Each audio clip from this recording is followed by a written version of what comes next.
জীবন যেন এক অদ্ভুত শহর, যেখানে প্রতিটি মোড়ে দাঁড়িয়ে থাকে অপেক্ষা।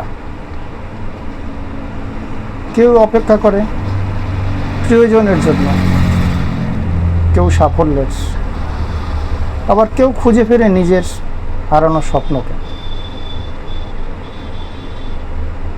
অপেক্ষার দিনগুলোতে সময় যেন ধীরে ধীরে চলে,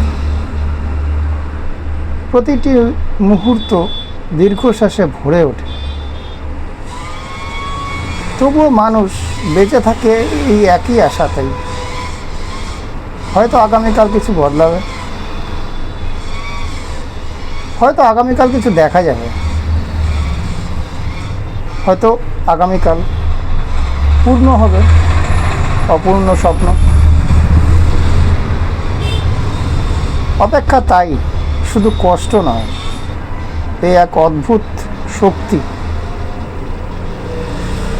যা মানুষকে টিকিয়ে রাখে আগামী দিনের আলোয়।